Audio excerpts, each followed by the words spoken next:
اور سب سے بڑا سرحد وہ ہوتا ہے توحید کا. جب آدمی اسی سے ہی چھلانگ لگائے تبھی تو قرآن کریم نے کہہ دیا کہ ان شرک لظلم عظیم، یہ شرک سے بڑا ظلم ہے نہیں. ولا تسرفوا، اسراف نہ کیجئے، ہر قسم کا اسراف. وجہ اس لیے کہ یہ امت وسط ہے، یہ امت وسط ہے، مینز بیلنس امت ہے. تائید دیکھ لیا.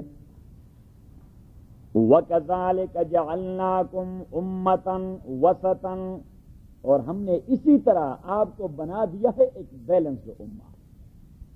آپ ایک متوازن امہ، نہ آپ افراط والے ہیں نہ تفریط والے ہیں، نہ افراط والے ہیں نہ تفریط والے ہیں. افراط کا معنی اس جانب ایکسٹریم پر چلا جانا، تفریط کا معنی اس جانب ایکسٹریم پر. جس طرح یہود وہ افراط کرتے رہے، بڑے ایکسٹریمسٹ ہو گئے تھے باؤنڈریز کو کراس کر کے، اور عیسائی یہ تفریط والے تھے، انہوں نے سب کچھ دین کے اندر داخل کر دیا تھا جس طرح داخل کر دیا ہے. ٹھیک، تو اللہ کریم نے فرمایا آپ نہ افراط والے ہیں اور نہ تفریط والے ہیں. افراط والے وہ دین کو یہاں چھوڑ کر آگے چلے گئے ہیں، اور تفریط والے ابھی تک دین جہاں ہیں وہاں پہنچے ہی نہیں، یہاں رہتے ہیں اس کے اس پار. افراط والے وہ اس سے چھلانگ لگاتے ہیں، تفریط والے وہ وہاں تک قدم ہی نہیں رکھتے، وہاں تک جاتے ہی نہیں. تو آج بھی وہی ہاں یہی. وَكَذَلِكَ جَعَلْنَاكُمْ أُمَّةً وَسَطًا، اور اسی طرح ہم نے بنا دیا ہے آپ کو امتن وسطن، امت معتدل، درمیانی امت. مینز کہ آپ لوگوں کا سارا نظام وہ بیلنس، توازن، عدل اور اعتدال والا ہوگا.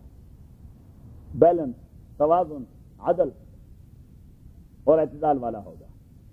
اور پھر اب چلے جائیے سورہ بنی اسرائیل پر. کَانَ یَہْدِی لِلَّتِی ہِیَ اقوم، تاکید یہی قرآن گائیڈ کرتا ہے للتی، اس راستے کی طرف، ہی اقوام جو بڑا بیلنس ہے، جو بڑا بیلنس راستہ ہے، بیلنس راستے کی طرف یہ آپ کو گائیڈ کرتا ہے. تو ولا تسرفوا مینز کہ آپ افراط بھی نہ کریں اور تفریط بھی نہ کریں، افراط نہ کریں اور تفریط نہ کریں. تو کے ساتھ افراط، تفریط، افراط میں زیادتی ہو جاتی ہے، تفریط میں نقصان ہوتا ہے. افراط والے یہ آپ لکھیں کہ افراط والے دین کے ساتھ باقی چیزیں نفی کر کے اسے بھی دین کا نام دے دیتے ہیں. یہ افراط والے ہوتے ہیں جسے کہتے ہیں بدعتی، مشرک اور بدعتی.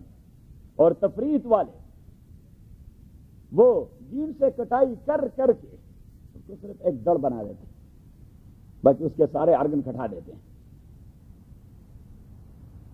فسق و فجور وہ ان کا وتیرہ بن جاتا ہے، تفریط والوں کا فسق و فجور وہ ان کا وتیرہ بن جاتا ہے.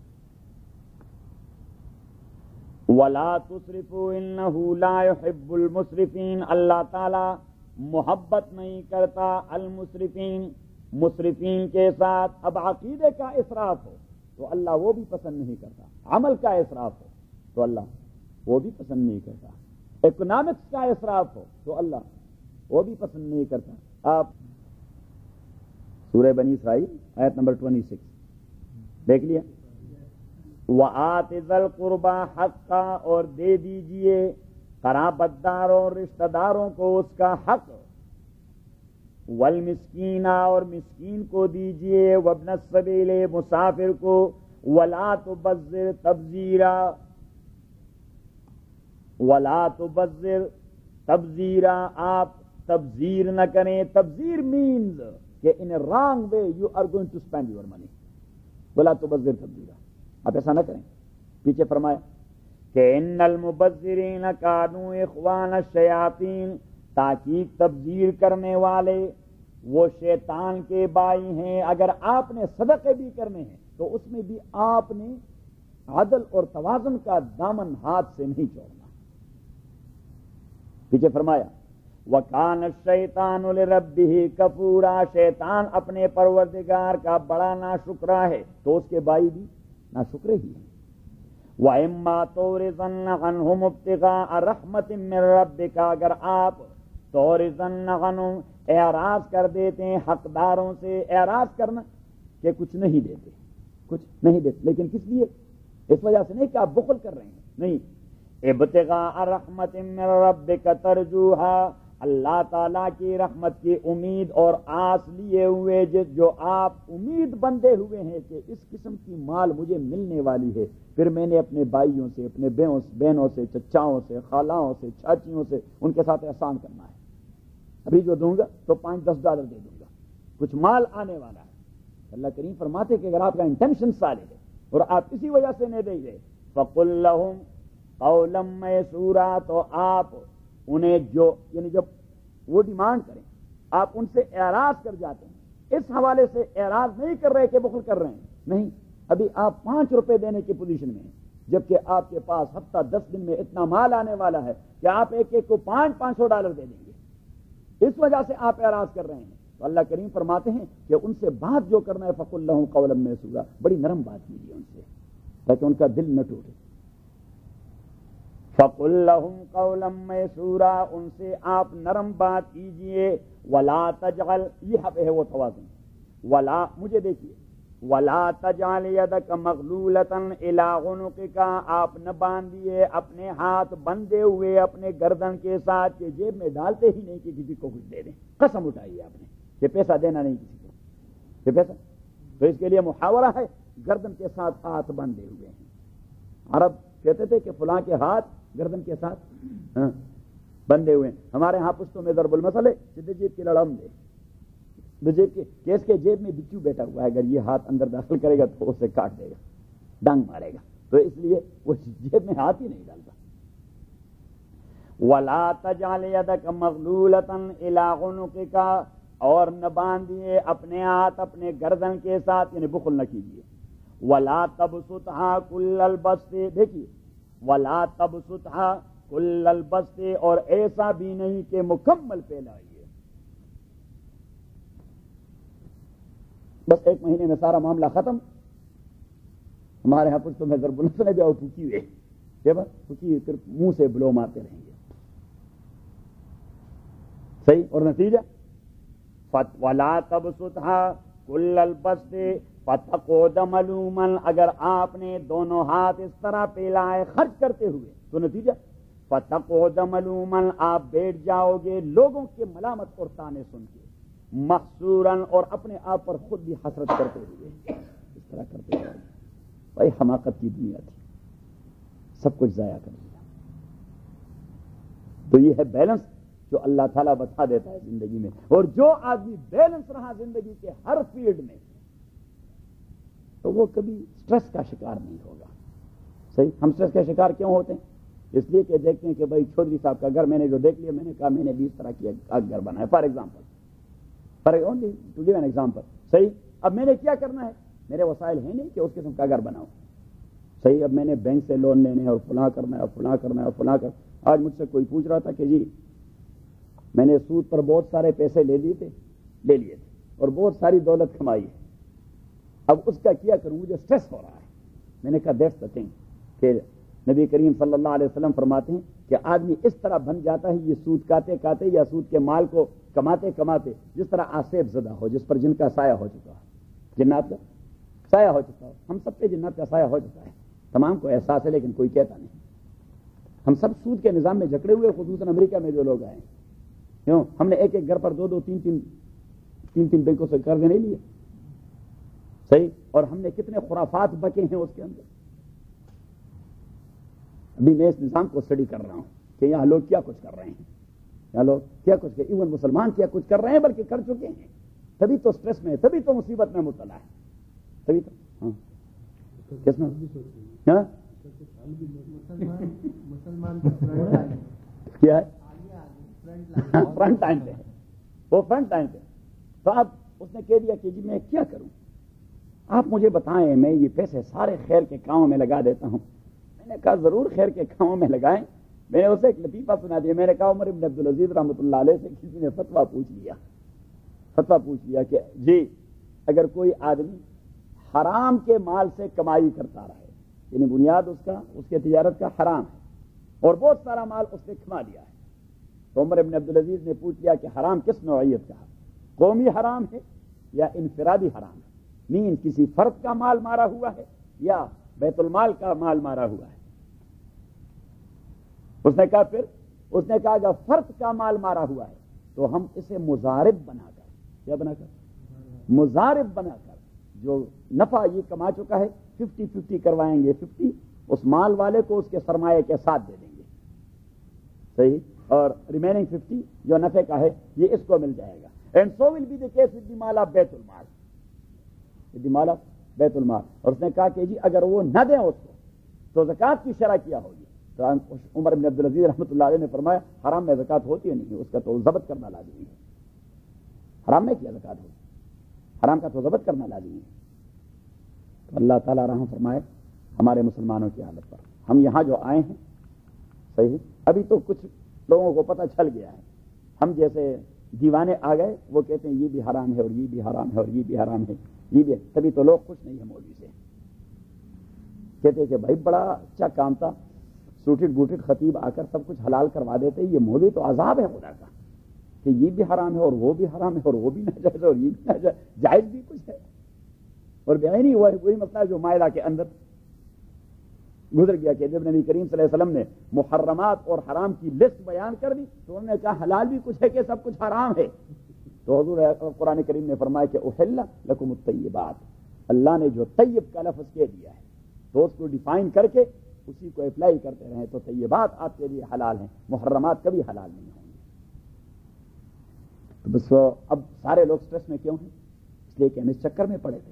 گھر ہونا چاہیے، گھر نہیں، یہ گھر نہیں ہونا چاہیے، گھر ہونے چاہیے، گھر نہیں ہونا چاہیے. کیا ہونا چاہیے؟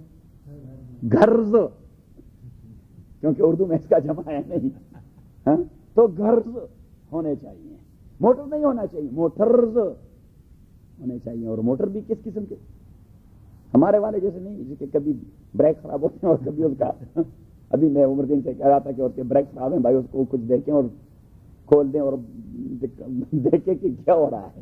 کیونکہ وہ بچی کہہ رہی تھی کہ یہ پیچھے مجھ سے میں نے بریک لگا دی لیکن یہ وہاں پیچھے چلا گیا. اس نے کہا کہ بس بچ گیا الحمدللہ. تو میں نے عمر دین صاحب کہا کہ اب اگر میں کہوں کہ بھائی مجھے بھی مرسڈیز چاہیے، میرے بچوں کو بھی چاہیے، مجھے بھی BMW چاہیے اور فلاں چاہیے فلاں، یہاں تو ٹی وی پر آتے رہتے ہیں چلیے لے لیں، کیا ہے چلیں. بس 2-2.5 مہینے کی خوشی ہوگی، 2-2.5 مہینے بعد ایسا سٹریس کہ دیوانہ ہو جاؤں گا. صحیح سارے لوگوں کے. تو اس لیے قرآن کریم نے فرمایا کلوا من ثمر اذا اثمر وآتوا حقه یوم حصاده ولا تسرفوا، اسراف نہ کیجیے، انه لا يحب المسرفین، تاکہ اللہ تعالیٰ پسند نہیں کرتا اسراف کرنے والوں کو.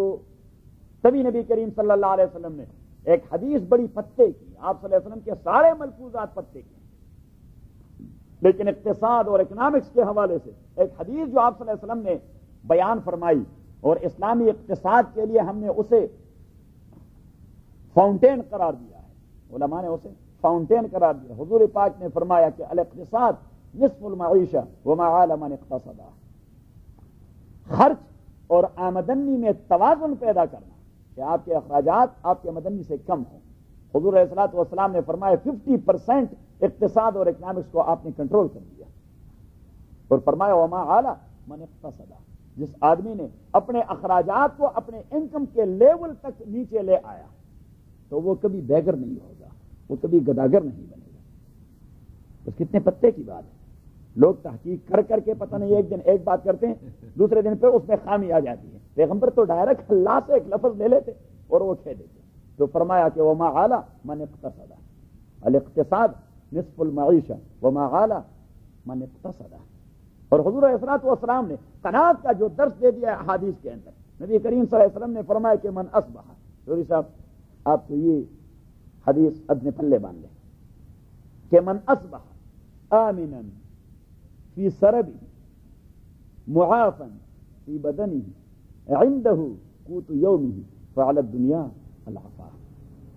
حضور علیہ الصلوۃ والسلام نے فرمایا کہ وہ آدمی جس نے رات گزاری اپنے کچے یا پکے گھر میں جیسا بھی ہے، حضور علیہ الصلوۃ والسلام نے سرب کہہ دیا. سرب کا معنی سرنگ کا ہوتا ہے. سرنگ جانتے ٹنل.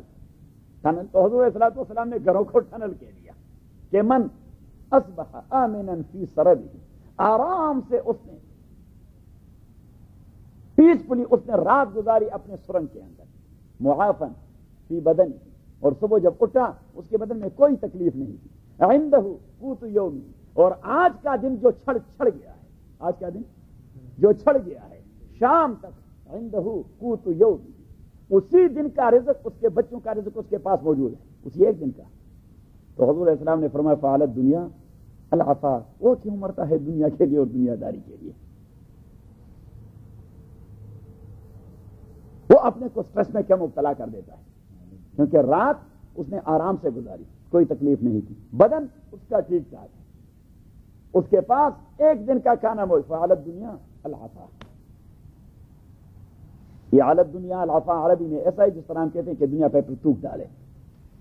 حضور علیہ السلام نے فرمایا پھر دنیا پہ تھوک ڈالے, فعلت دنیا. لیکن یہ ہوتی ہے قناعت کی بات, یہ ہماری اور آپ کی نہیں, یہ اہل اللہ کی نشانی ہے. ایسی سوچ والے لوگ ہیں اور آپ ان میں ایک گرے ہوئے ہوں تو بہت مشکل ہو جاتی ہے. یہی تو ایمان تو اسی چیز کا نام ہے. ادھر ادھر کتنے عجیب لوگ تھے اور رسول اللہ صلی اللہ علیہ وسلم تنہا ان کے درمیان اس فکر کو لیے کھڑے تھے.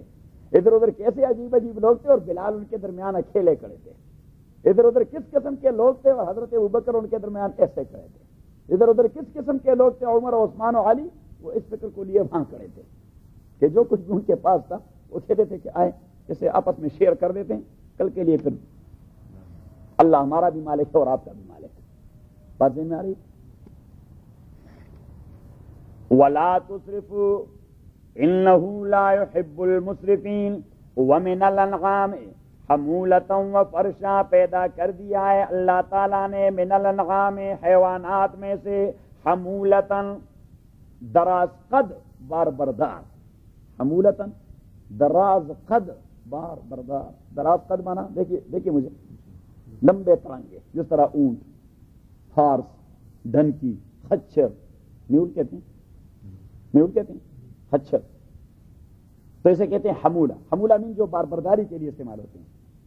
وَمِنَ الْأَنْعَامِ, اور حیوانات میں سے اللہ نے پیدا کر دیا ہے حمولتاً بار بردار حیوانات, وَفَرْشًا, اور پست قد حیوانات. وَفَرْشًا, اور پست قد, جس طرح بیڑ, بکری, پست قد. فرشن, فرش اصل میں زمین کو کہتے ہیں, یعنی زمین سے لگنے والے حیوانات. مینز یہ محاورہ ہے کہ پست قد حیوانات. کلوا مما رزقکم اللہ, آپ کھائیے اس چیز سے جو رزق دیا ہے اللہ تعالیٰ نے آپ کو. ولا تتبعوا خطوات الشیطان, اور آپ فالو نہ کریں شیطان کے فٹ پرنٹس اور فٹ سٹیپس کو. انہ لکم عدو مبین, شیطان آپ کا کلیئر کٹ دشمن ہے. اس کی دشمنی کوئی ڈکی چھپی بھی نہیں, اس کی دشمنی کوئی. اسجدوا لآدم فسجدوا الا ابلیس, جب ہم نے حکم دیا ملائکہ کو کہ سجدہ کیجئے آدم کو, انہوں نے سجدہ کر دیا مگر ابلیس نے نہیں. کان من الجن, وہ تھا مخفی مخلوق میں سے. ففسقان, انویزیبل مخلوق سے, جن میں انویزیبل مخلوق. کان من الجن, وہ تھا انویزیبل مخلوق میں سے. ففسقان امر ربی, اس نے بغاوت کر دی اپنے پروردگار کے حکم سے. افتتخذونہ, یہ ہمارے غیرت کو اللہ چیلنج کر دیتا ہے. افتتخذونہ وذریتہ, آپ بنا دیتے ہیں اس شیطان کو, اس کے لشکریوں کو, اولیاء اپنے دوست, من دونی میرے مقابلے میں. وہم لکم عدو, حالانکہ وہ سارے آپ کے دشمن ہیں. بئس للظالمین بدلا, اللہ کریم نے فرمایا ظالم انسانوں کے لیے کتنا بدترین الٹرنیٹ ہے شیطان, جو انہوں نے اللہ کے بدلے اپنے سینے سے لگا دیا. بئس للظالمین بدلا, کہ جو اللہ جیسے دوست کے مقابلے میں شیطان جیسے دشمن کو سینے سے لگائے, اسے سبسٹیوٹ بنا دے, اسے الٹرنیٹ بنا دے. تو اللہ کریم نے فرمایا بئس للظالمین بدلا, اللہ کے بدلے یہ بہت خبیث قسم کا الٹرنیٹ ہے جو آپ اپنے لیے انتخاب کر سکتے ہیں. بات ذہن میں آ گئی ہے چودھری صاحب؟ انشاءاللہ ذہن کی گرے کھل جائیں گی.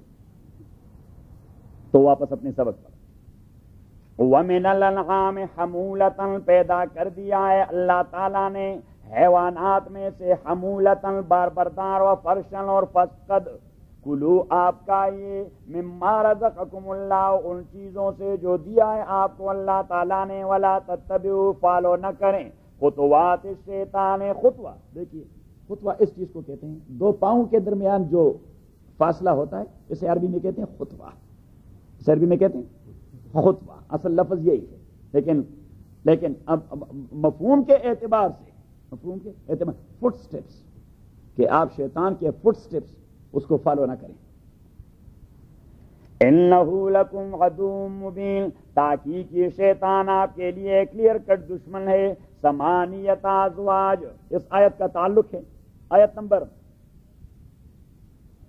139 and 140 سے اب جائیے 139 اور 40 پر بیک وقالو اور انہوں نے کہہ دیا حاضی انعام کہ یہ حیوانات ہیں وحرث اور فصل ہے حجر ممنوع اور حرام لا یطعمها الا من نشاء نہیں کھا سکتے ان حیوانات کو یا اس فصل کو مگر وہ شخص جنہیں ہم چاہے بزعامہم یہ ان کا گمان فاسد ہے وانعام اور کچھ دوسرے حیوانات حرمت ظہورها جن کی سواری کرنے کو حرام قرار دیا گیا ہے کس نے حرام قرار دیا انہوں نے خود وانعام اور تیسرے قسم کے حیوانات ہی انہوں نے اللہ کی مخلوق میں خود کیٹیگریز پیدا کر دی اپنے خواہشات کے اساس پر وانعام لا یذکرون اسم اللہ علیہا اور تیسرے قسم کے حیوانات لا یذکرون جو نہیں لیتے اس پر نام اللہ تعالیٰ کا ذبح کے وقت افتراء علیہ اور پھر ایٹریبیوٹ بھی کرتے ہیں اللہ تعالیٰ کو کہ اللہ نے ایسا کوئی حکم نہیں دیا کہ اس کی سلاٹر ہونی چاہیے سیجزیہم بما کانوا یفترون اللہ کریم فرماتے ہیں اللہ بدلہ دے گا انہیں ان کے ایٹریبیوٹ کرنے کا کہ کھاتے بھی حرام ہے اور نسبت بھی اللہ کی جانب کھاتے بھی حرام ہے ہاں اور نسبت بھی اللہ کی جانب وقالوا ما فی بطون هذه الانعام اور انہوں نے کہہ دیا ہے کہ وہ بچہ فی بطون هذه الانعام جو ان حیوانات کے بطن میں ان حیوانات کے وومب اور رحم میں خالصۃ لذکورنا اس کا کانا یا اس پہ سواری کرنا صرف مردوں کے لیے جائز ومحرم علی ازواجنا اور وہ حرام ہے ہماری عورتوں پر وَإِن يَكُن مَيْتَةً اور اگر وہ بچہ مردار پیدا ہوتا مرا ہوا فَهُمْ فِي شُرَكَاء تو وہ اس میں دونوں جینڈر اس میں شریک ہوتے سَيَجْزِيهِمْ وَصْفَهُمْ اللہ بدلہ دے گا ان کو ان کے عقیدے اور عمل کا إِنَّهُ حَكِيمٌ عَلِيمٌ یہ اللہ تعالی حکمت جاننے والا اور علم رکھنے والا ہے تو اب آپ واپس اپنے سبق پہ آئیں اس آیت کا تعلق ان دو آیات سے کہ اللہ کریم نے فرمایا کہ اب میں آپ سے ایک بات کہ آپ نے جو کیٹیگریز بنائی ہیں اس پر سوار ہونا حرام ہے اس کا دودھ پینا حرام ہے اس کا بچہ کھانا حرام ہے اگر یہ زندہ ہو جائے تو صرف مرد اس پہ سواری کر سکتے ہیں عورتیں نہیں کر سکتی اگر زندہ پیدا ہو جائے تو اس کا دودھ صرف مرد پی سکتے ہیں عورتیں نہیں پی سکتی اگر مردار پیدا ہو جاتے ہیں دونوں جنڈر کھاتے رہتے ہیں اللہ کریم نے فرمایا کہ مجھے اس کی علت سمجھ نہیں آ رہی کہ ان چیزوں کی حلال یا حرام ہونے کا سبب کیا ہے حلال یا حرام ہونے کا سبب کیا ہے تو اللہ کریم نے فرمایا کہ 8 انواع ہیں کتنے انواع جسے آپ بھی کہتے ہیں اور مکے والوں آپ بھی کہتے ہیں اور یہ محمد بھی اس کے کہنے کا حکم دے دیتا ہے تو نیچے دیکھیں ثمانیت ازواج 8 انواع یا 8 جینڈر ہیں من الضأن اثنین بیڑوں میں سے 2 ایک نر ایک مادہ ومن الماعز اثنین اور گوٹ میں سے 2 ایک نر ایک مادہ قل اب دیکھیے بیڑ دمبا بکری بکرا ایک نر ایک مادہ 4 ہو گئے اب اللہ کریم نے فرمایا کہ اگر آپ نر کو حرام قرار دیتے ہیں یا مادے کو حرام قرار دیتے ہیں یا مادے کے پیٹ میں جو کچھ ہے اسے حرام قرار دیتے ہیں تو کوئی علت تو اس کی ہوگی اس کا کچھ سبب تو ہوگا قل آپ کہہ دیجئے او محمد الذکرین حرما آیا ان 2 نروں کو اللہ نے حرام قرار دیا ہے ام الانثیین یا ان 2 مادوں کو اللہ نے حرام قرار دیا ہے ام مشتملت علیہ ارحام الانثیین یا اس بچے کو اشتملت علیہ جسے کور کر چکا ہے ارحام الانثیین ان دو مادوں کے وومب نے. علت تو کوئی ایک ہوگا. علت یعنی علت اس کا ہوگا حرمت کا نر ہونا کہ یہ حرام کیوں ہے اس لیے کہ نر ہے, یا یہ حرام کیوں ہے اس لیے کہ مادہ ہے, یا یہ حرام کیوں ہے اس لیے کہ مادے کے پیٹ میں پڑا ہوا ہے. ان تین علتوں میں کوئی ایک علت, ان تین علتوں میں کوئی ایک علت یا سبب جس کے ساتھ آپ کمیٹڈ ہیں مجھے بتائیں کہ ان بس اللہ یعنی حرمت کے دلائل یہی تین ہو سکتے ہیں. حرمت کے دلائل یہی تین ہو سکتے ہیں. تو ان تینوں میں تو انہوں نے کہا ان میں تو کوئی نہیں, ان میں تو کوئی. اگر نر ہونا حرام ہونے کا دلیل ہے تو حام کو آپ نے حرام قرار دیا جبکہ دیگر اونٹ آپ کھاتے رہتے ہیں, دوسرے نر اونٹ آپ کھاتے رہتے ہیں. اگر مادہ ہونا یہ حرمت کی دلیل ہے تو آپ بحیرہ صاحب اور وسیلہ کو نہیں کھاتے باقی اونٹیوں کو بھی کھاتے رہتے ہیں. تو پتہ لگ گیا کہ نہ نر ہونا حرمت کا سبب ہے نہ مادہ ہونا حرمت کا سبب ہے. اگر وومب میں ہونا, مادے کے وومب میں ہونا, اس کی رحم میں ہونا یہ حرمت کی سبب ہے تو پھر آپ ان حیوانات میں یہ تقسیم کیوں کر سکتے ہیں یہ بھی وومب سے نکل آئے یہ بھی اس وومب سے نکل آیا ہے. بات ذہن میں آ رہی؟ یہ آیت ذرا ٹیکنیکل ہے, توجہ کرنی ہوگی. اب آپ پک کر گئے, باٹم لائن آپ نے پک کر دیا. اب مشتملت علی ارحام الانثیین نبئونی بعلم, اللہ کریم نے فرمایا سطحی باتیں میں نہیں مانوں گا, سطحی ریزننگ نہیں. نبئونی بعلم, مجھے انفارم کر دیں کسی عقلی دلیل کے اساس پر, ان کنتم صادقین, اگر آپ سچے ہیں. ومن الابل, اور اونٹوں میں سے اس نے دو جینڈر ہیں نر اور مادہ. ومن البقر, اور کاؤز میں سے اس نے دو ہیں نر اور مادہ. قل آپ کہہ دیجئے آج ذکرین حرما, آیا دو نر اللہ نے حرام قرار دیے ہیں, ام الانثیین, یا دو مادے. ام مشتملت علیہ ارحام الانثیین, یا وہ بچہ جسے کور کر چکا ہے ان دو مادوں کا وومب اور رحم.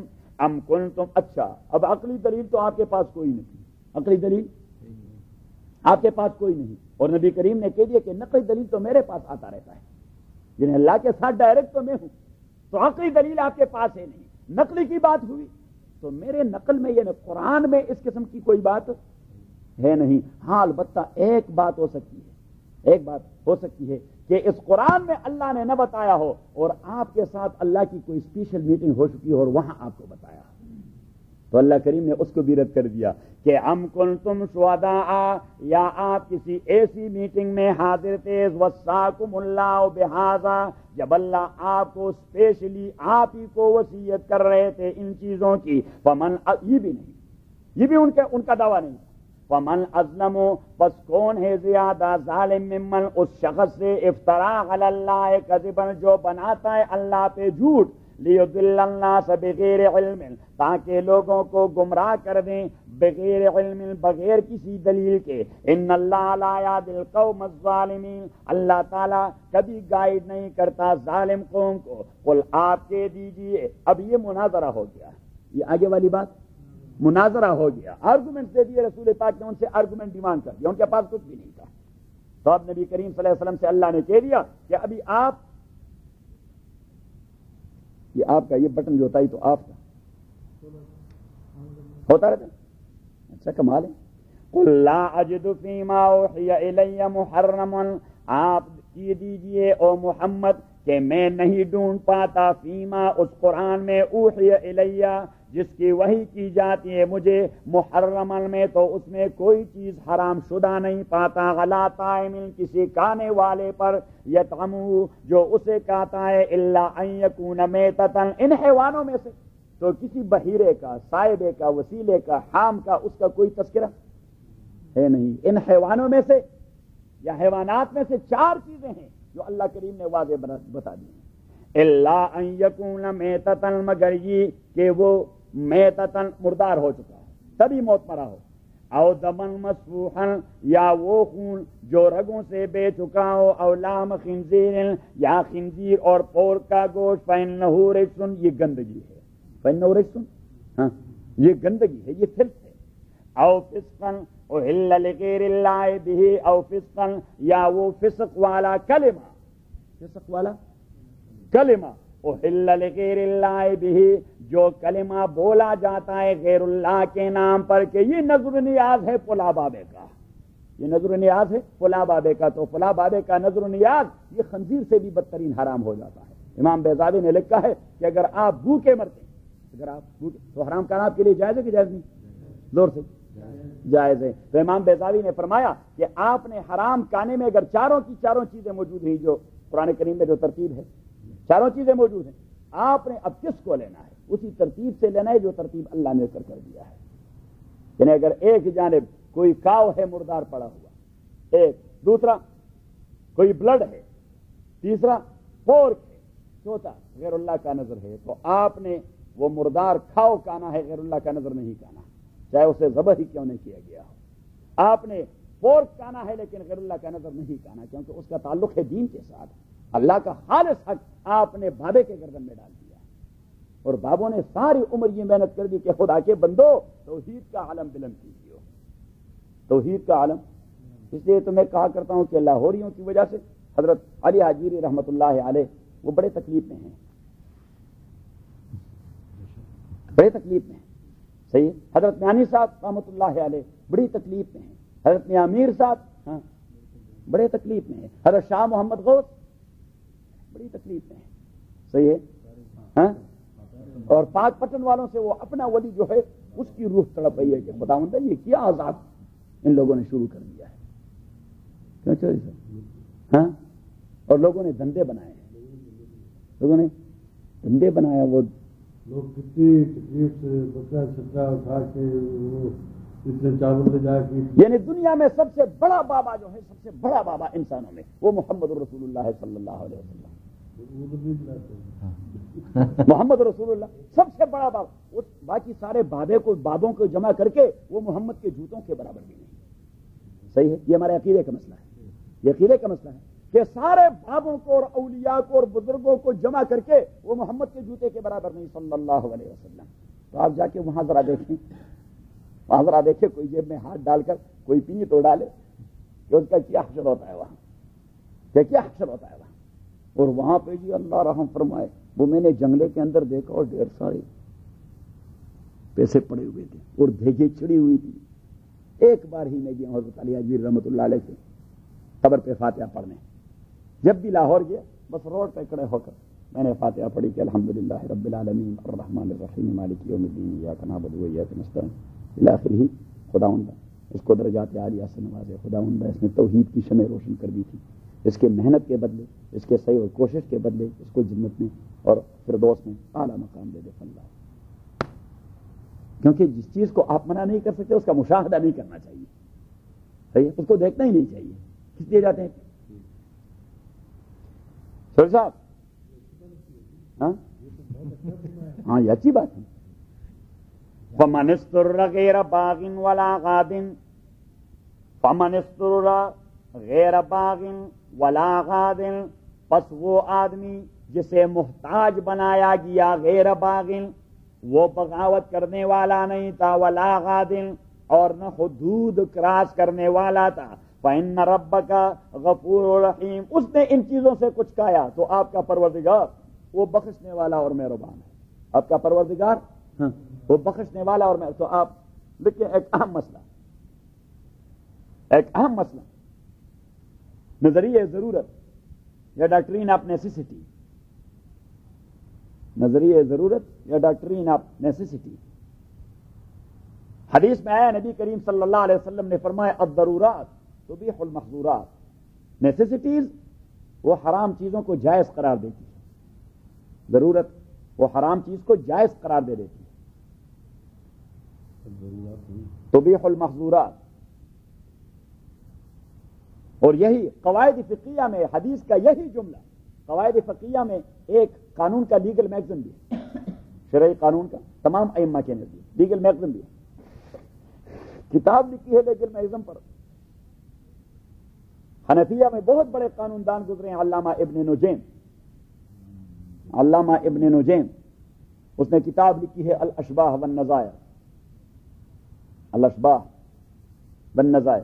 اور شوافی میں بہت بڑا قانون دان گزر چکا ہے جلال الدین السیوطی، اس نے بھی کتاب لکھی ہے الاشباح والنظائر، دونوں کا نام ہے الاشباح والنظائر، جسے ہم کہتے ہیں پریسیڈنس، قانون میں کیا کہتے ہیں پریسیڈنس.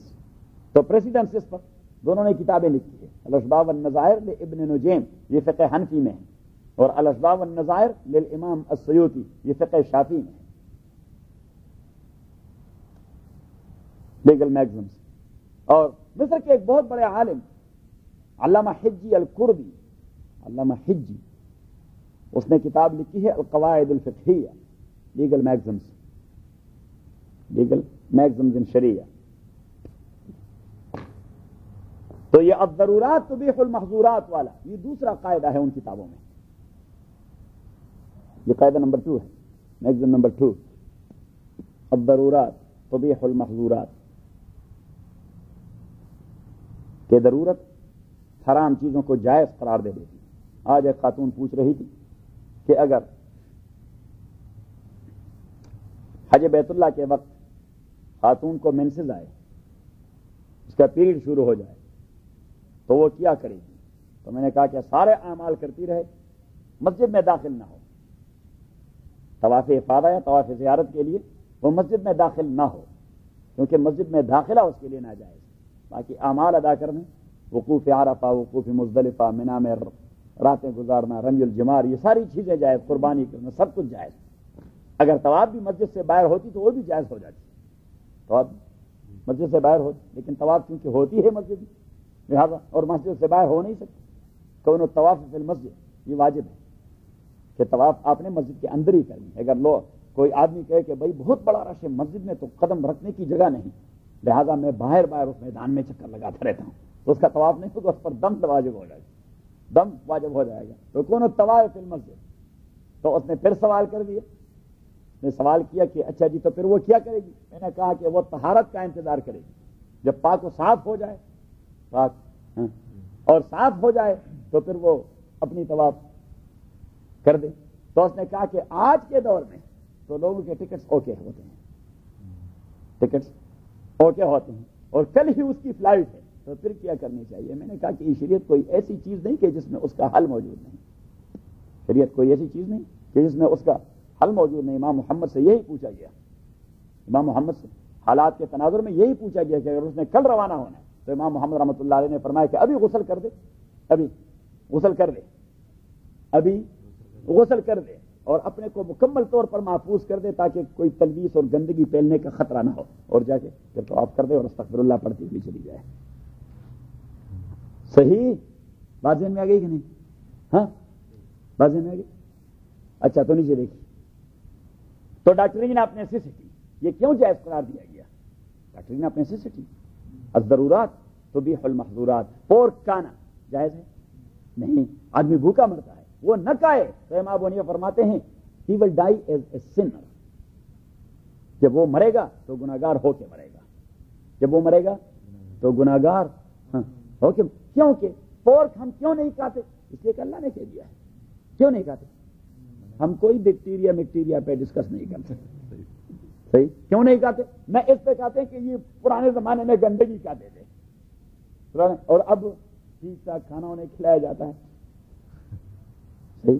اللہ کا حکم اور پیغمبر کا حکم، اس میں حکمتیں ضرور ہوتی ہیں لیکن وہ بیس نہیں کرتی حکمتوں کا، بیس کرتی ہے آرڈر پر، کمانڈ پر، کہ یہ کمانڈ ہے اللہ کا. تو ہم اس لیے نہیں کہتے کہ اللہ نے کہہ دیا ہے. اب اللہ نے کہا کہ کھائیں، آپ دیکھیں کہ کل روسٹ کر کے وہاں آپ کے گھر میں آ جا کے ایک پورک کو روسٹ کریں گے. کیوں؟ اس لیے کہ اللہ نے کہہ دیا کہ بس کھائیں. ہم تو اللہ کے حکم کے تابع ہیں. یہی ہے دین، یہ ہے دین. رسول پاک، صحابہ کرام نے رسول پاک سے کبھی کچھ نہیں کہا، اس سے کم تر ہی اس نے پوچھا ہوگا. ابن عباس فرماتے ہیں کہ ہم تو رسول پاک کو دیکھتے تھے، جو کچھ وہ کرتے بس ہم فالو کر جاتے.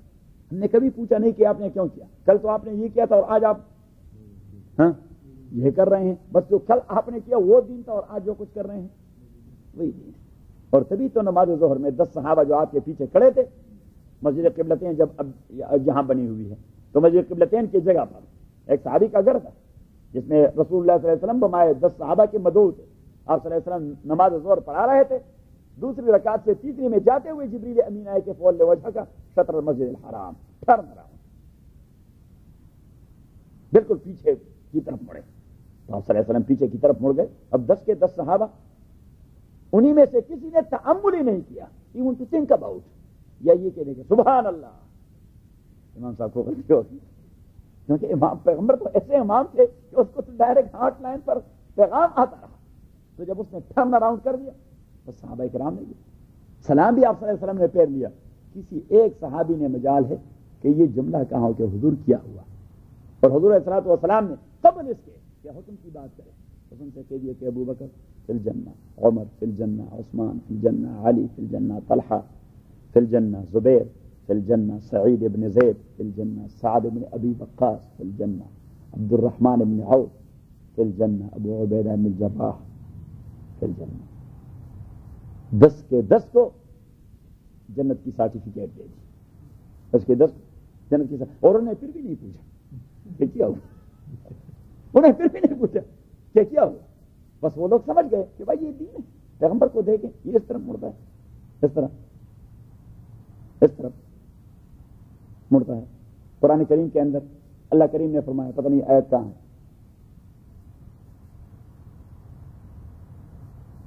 کہ وَإِذَا بَدَّلْنَا آیَةً مَكَانَ آیَةٍ قَالُوا إِنَّمَا أَنْتَ مُفْتَرٍ.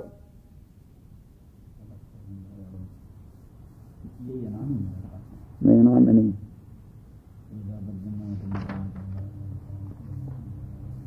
جیسے اس طرح سے پیغمبر سے سوال پوچھ لینا اچھا نہیں ہے. وہ صحابہ جانتے تھے کہ کس وقت پوچھنا چاہیے. نہیں, وہ دین کے مزاج کو سمجھ چکے تھے کہ دین نام اس چیز کا ہے کہ پیغمبر کے حرکات کو دیکھے, بس کہ پیغمبر جو حرکت کرتا ہے یہ دین ہے. کیونکہ دین صحابہ نے کہاں سے لے لیا, پیغمبر کے حرکات سے لے لیا, پیغمبر کے زبان سے لے لیا. بس جو کچھ پیغمبر کرتے وہ محفوظ کر لیتے. اور یہی وجہ ہے کہ اختلاف ہو گیا کہ تحویل قبلہ کا حکم یہ نماز ظہر میں آیا یا نماز عصر میں آیا. تو آپ کو احادیث کے ذخیرے میں بعض صحابہ کے روایات ملتے رہیں گے. انہی 10 میں سے جو صحابی روایت کرے گا وہ نماز ظہر کا ذکر کرتا ہے. کس کا ذکر کرتا ہے؟ نماز ظہر کا. اور باقی صحابہ جو وہاں اس موقع پر موجود نہیں تھے وہ نماز عصر کی روایت کرتے ہیں کہ عصر میں تحویل قبلہ ہو گیا, اس لیے کہ وہ 10 تو وہاں موقع پر موجود تھے کہ عین نماز کے دوران ہی تحویل قبلہ کا حکم آ گیا. جبکہ رسول اللہ علیہ السلام جب مدینہ واپس آئے تو مسجد کے اندر عصر کی پہلی نماز اس نے دوسرے قبلے کی طرف پڑھی. تو وہ صحابہ جو عصر میں موجود تھے تو انہوں نے عصر والی روایت نقل کر دی. جب نماز میں وہ ٹرن اراؤنڈ ہوئے تو وہ امام پھر پیچھے نہیں رہے. یہ پھر آپ نہیں دینا, بقرہ آپ سے گزر گیا ہے, پوری تفصیل گزر گئی ہے, پھر آپ کا کٹا ہو گیا. وہ ٹیمپا میں چلے گئے. نہیں, یہ ٹیمپا نہیں, ٹیمپا سے پہلی بات. وَعَلَى الَّذِينَ هَادُوا حَرَّمْنَا كُلَّ ذِي ظُفُرٍ. اب آپ وہاں پہ لکھتے ہیں کہ شریعت میں 3 چیزیں ہیں, علامہ شاطبی نے لکھی ہیں. ایک کو کہتے ہیں ضروریات, نہ بس ضروریات, نیسیسٹیز. نیڈز اصل لفظ ہوگا کہ نیسیسٹیز. اور دوسری چیز ہے رفاہیات یا حاجیات, حاجیات یا رفاہیات. ہاں, اس کا نیڈز اینڈ کمفرٹس دونوں ہوتے ہیں. رفاہیات, نیڈز اینڈ کمفرٹس. اور تیسری چیز ہے تحسینیات, جس کو انگریزی میں کہتے ہیں لگژریز. تو شریعت اسلامیہ کبھی حرام کو حلال نہیں قرار دیتی رفاہیات کے لیے, یہ تحسینیات کے لیے, لگژریز کے لیے کبھی شریعت نہیں. میرے خیال میں اگر آپ نے ان 3 چیزوں کو صحیح طریقے سے پک کر دیا بس آپ خود ہی مفتی بن جائیں گے. اب آئیے کہ تحسینیات کی تعریف کریں کہ تحسینیات یا لگژری کیا ہے. ما يعيش الانسان معه في نعم وراحة وعيش ونشاط. یہ وہ چیزیں ہیں جس کو پائے ہوئے انسان بڑی عیش, نشاط اور شادمانی کی زندگی گزارتا رہتا ہے. جسے کہتے ہیں تحسینیات. حاجیات یا نیڈز. ما يعيش الانسان بدون ہی ولیکن فی کلفت، انسان اس کے حاصل کیے بغیر بھی زندہ رہ سکتا ہے، لیکن مشقت سے، تکلیف سے. اور ضروریات ما لا یعیش الانسان بدونی، کہ جس کے بغیر انسان کے زندہ رہنے کا تصور ہی نہیں. تو شریعت اسلامیہ ضروریات کے لیے پھر اجازت دے رہی کہ آپ اپنے آپ کو مروائیں نا.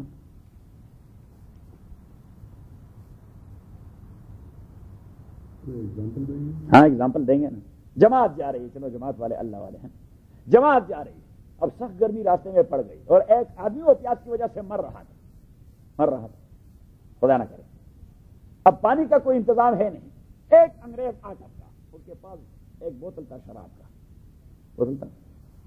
کا. تو جماعت والوں کو کوئی حق نہیں کہ وہ اس آدمی کے متعلق فیصلہ کرے کہ نہیں شراب تو حرام ہے، نہیں کوئی شراب حرام نہیں. اس کے منہ میں 2-3 گونٹ ڈال دیں تاکہ اس کی وہ سرکولیشن شروع ہو جائے اور مرنے سے بچ جائے. بھوکا مر رہا ہے، جی تو پورک کا گوشت ہے، بھائی 2 لقمے اسے کھلائیں. بلکہ امام مالک رحمۃ اللہ علیہ تو فرمائے خوب سیر ہو کے کھائے. جب اللہ نے جائز قرار دیا، امام مالک رحمۃ اللہ علیہ فرماتے ہیں کہ جب اللہ نے جائز قرار دیا تو بس پورا مکمل یہاں تک اپنے کو پر کر لیں، اپنے کو پر کر. کیونکہ ہم اس لیے نہیں کہہ رہے تھے کہ اللہ نے کہہ دیا تھا، اب اللہ نے جو کہہ دیا فمن استر، کہ ضرورت پڑ گئی تو حلال ہے آپ کے لیے. اب ضرورت پڑ گئی حلال ہے آپ کے لیے تو کھاتے رہیں، تا آ کے آپ بربر شروع کر دے گا، پھر بس کریں. صحیح اور ٹھیک ٹھاک. امام مالک رحمۃ اللہ علیہ فرماتے ہیں ٹھیک ٹھاک تڑکا لگا دیں اگر آپ چاہتے ہیں، ٹیسٹی بنایا اسے. جبکہ امام ابو حنیفہ رحمۃ اللہ علیہ فرماتے ہیں کہ نہیں، یہ دوسرا قاعدہ ہے. امام ابن نجیم نے لکھا ہے الضرورات تقدر بقدر الضرورہ، الضرورات تقدر بقدر الضرورہ، الضرورات تقدر بقدر الضرورہ. مین کہ جتنی ضرورت ہے اسی حد تک وہ جائے، بس جب وہ ضرورت پوری ہو جائے تو وہ پھر آٹومیٹکلی حرام ہو جاتی ہے، وہ چیز آٹومیٹکلی حرام ہو جاتی ہے. امام حنیفہ رحمۃ اللہ علیہ فرماتے ہیں تو انڈرسٹوڈ ہے بھائی، یہ ضرورت کی وجہ سے، ضرورت جہاں پوری ہو گئی اس کو سرکولیشن شروع ہو گئی، بس دیٹس دی لمٹ. اب آپ مزید کھائیں گے ایک لقمہ وہ حرام ہوگا، اس کا پوچھا جائے گا. پھر تیسری بات کہ یہ حکم مسلمان کے لیے ہے یا متقی کے لیے ہے، کہ یہ حکم مسلمان کے لیے یا متقی کے لیے. تو شافعی رحمۃ اللہ علیہ فرماتے کہ those who breaks the law should not be rewarded by law، کہ جو لوگ قانون کو پامال کرتے ہیں، وائلیٹ کرتے ہیں، انہیں قانون کا فائدہ نہیں دینا چاہیے. امام ابو حنیفہ رحمۃ اللہ علیہ فرماتے ہیں نہیں، that's not the way. Where they have violated the law they should be, but they must be punished according to that very law. لیکن جب قانون کا دوسرا آرٹیکل آ جائے وہ اسے اپنی شیپ میں نے کہا کہ آپ ایک قانون کو دوسری قانون کے لیے کنڈیشن نہیں بنا سکتے. امام حنیفہ رحمۃ اللہ علیہ فرماتے ہیں کہ ہر ایک قانون یہ سپریٹلی ایک مستقل انٹیٹی ہے قانون کی دنیا میں، تو اس کو آپ نے سپریٹلی اپلائی کرنا ہوگا. تو امام شافعی رحمۃ اللہ علیہ فرماتے ہیں اگر کوئی آدمی اسلامی ریاست سے باغی ہو چکا ہے، اسلامی ریاست اور اسلامی حکومت سے باغی ہو چکا ہے اور وہ بھوکا مر رہا ہے، تو اس کے لیے نظریہ ضرورت کے تحت مردار کھانا جائز ہے. امام شافعی رحمۃ اللہ علیہ فرماتے ہیں نہیں، اس نے لقمہ کھایا تو اللہ اسے سزا دے دے گا، اس لیے کہ وہ باغی ہے، وہ تو لا کو وائلیٹ کر رہا ہے. وہی لا، اس خدا کا قانون، اس خدا کا قانون جس خدا نے نظریہ ضرورت کے تحت اسے پورک کھانا جائز قرار دیا، لہذا اس کے لیے جائز نہیں، اس لیے کہ اس خدا کے قانون کو وہ پامال کر رہا ہے. بات میں آ رہی؟ یا دوسری بات، ایک آدمی چوری کرنے جا رہا ہے، لاس ویگس جا رہا ہے گیمبلنگ کرنے، لاس ویگس جا رہا ہے کس کرنے؟ گیمبلنگ کرنے فار ایگزامپل. صحیح ہے، راستے میں مال بھی لٹ گئی اور وہ بھی بھوکا مر رہا ہے، تو اس کا سفر ہے معصیت والا سفر، گناہ والا سفر. اس کا سفر ہے گناہ والا سفر. اللہ رحم فرمائے کہ آدمی لاس ویگس جاتا رہے کسینوں میں اور راستے میں ایکسیڈنٹ ہو جائے اور خدا کے پاس پہنچ جائے، تو اللہ اس کی حالت پہ رحم فرمائے. تو اب اس کے لیے نظریہ ضرورت کے تحت مردار کھانا جائز ہے؟ امام شافعی فرماتے نہیں جائز، وہ تو اللہ کے قانون کو وائلیٹ کر رہا ہے. تو اس قانون کے ذریعے آپ اس کو فائدہ کیوں دے رہے ہیں؟ چھوڑے اسے کہ مر جائے اور چلا جائے، چھوڑے اسے کہ مر جائے اور چلا جائے. امام ابو حنیفہ رحمۃ اللہ علیہ فرماتے ہیں کہ نہیں. اور بنیادی وجہ ایک اور ہے کہ شافعی کا مسلک یہ ہے کہ نظریہ ضرورت کے تحت حرام کا حلال ہونا that is optional. That is optional. while Imam Abu Hanifa is of the view that's compulsory. کہ جب اللہ نے جائز قرار دیا اٹ مینز کہ خودکشی کرنا یہ حرام ہے. خودکشی کرنا حرام ہے. تو من ابتلی ببلیتین فلیختر اہونہما. اگر اپنے کو آپ ہلاک کریں یہ بہت بڑا جرم ہے. اور حرام کا لقمہ کیا ہے؟ یہ اس سے نسبتاً کم تر جرم ہے. تو اس بڑے جرم کو کم تر جرم سے ختم کر دیں. بڑے جرم کو کم تر جرم سے ختم کر دیں. اب امام ابو حنیفہ رحمۃ اللہ علیہ فرماتے ہیں کہ نہیں وہ کھائے وہ چاہے وہ حکومت کا باغی ہے, چاہے وہ لاس ویگس سے آ رہا ہے, چاہے کہ جو قتل کرنے جا رہا ہے, چاہے وہ ڈھکا ڈال رہا ہے, جو کچھ بھی ہے, لیکن ابھی مر رہا ہے بھوک کی وجہ سے, تو شریعت کا دوسرا آرٹیکل یا دوسرا قانون وہ ایک سیپریٹ انٹیٹی ہے, اسے اپنے تناظر میں اپلائی کرنا ہوگا آپ نے. تو وہ کا ہے. تو امام شافعی رحمۃ اللہ علیہ فرماتے ہیں یہاں جو آیا فمن استر, نیچے دیکھیں, غیر باغ ولا عاد. تو امام شافعی رحمۃ اللہ علیہ لفظ باغی کو دیکھ لیا تو اسے کہہ دیا کہ یہ وہ آدمی جو اسلامی ریاست سے بغاوت کر چکا ہے. ولا عاد جو باؤنڈریز کو وائلیٹ کر رہا ہے, مینز چوری کر رہا ہے یا خیانت کر رہا ہے یا کسی گندگی کے لیے جا رہا ہے, تو وہ عادی ہے. اور امام ابو حنیفہ رحمۃ اللہ علیہ فرماتے ہیں نہیں, یہ تصور آپ نے کہاں سے لے آیا؟ بغاوت اور عدا دو لفظ ہیں. بغاوت, بغا اور عدا. بغا اور عدا. بغا اور عدا دو لفظ ہیں لغت عربی. بغا کا یہ معنی نہیں کہ آدمی خامخواہ بادشاہ سے باغی ہوگا, حکمران سے باغی ہوگا, نظام سے باغی ہوگا. بغا یہ تو اتنا واس مفہوم رکھتا ہے. اس طرح غدا, باؤنڈریز وائلیشن, یہ اتنا واس مفہوم رکھتا ہے کہ آپ اسے کسی اسپیسیفک چیز کے لیے ڈٹرمن نہیں کر سکتے, اسپیسیفک نہیں کروا سکتے. تو امام ابو حنیفہ رحمۃ اللہ علیہ فرماتے ہیں کہ یہاں باغن و عادن کا مفہوم ہی کچھ اور ہے. کہ فمن استر, جسے محتاج بنا دیا گیا, غیر باغن ولا غادن, غیر باغن ولا غادن, وہ نہیں تھا بغاوت کرنے والا کھانے میں, ولا غادن اور نہ زیادتی کرنے والا. تو بغاوت, کھانے کی بغاوت نظریہ ضرورت کے تحت وہ یہ ہوگی کہ اسے ٹیسٹی بنا دے, تڑکا لگا دے. ولا غادن, اور عادی کا معنی کہ پیٹ بھر کر کھائے. تو امام ابو حنیفہ رحمۃ اللہ علیہ فرماتے ہیں کہ تقدر بقدر ضرورہ, بغا اور عدا کا معنی یہ کہ تڑکا بھی نہیں لگائے اور پیٹ بھر کر بھی نہیں کھائے گا, بس معمولی سا آگ اسے دکھا کر تاکہ دانت اسے چبا سکے, کہ دانت اس چیز کو چبا سکے, اور دو تین لقمے کھا کر تاکہ وہ اسٹامک کا وہ جو ہے انزائم سسٹم وہ شروع ہو جائے, بس مسئلہ ختم. فإن اللہ غفور رحیم. الحمدللہ رب العالمین والصلاة والسلام على رسول محمد وآله وصحبه أجمعين. اللهم ذكرنا من القرآن ما نسينا وعلمنا منه ما جهلنا واذكرنا تلاوته وآناء الليل وآناء النهار. اللهم ربنا ارحمنا بالقرآن العظيم وصلى الله تعالى على خير خلقه محمد وآله وصحبه أجمعين. من الشيطان الرجيم. بسم الله الرحمن الرحيم. 147.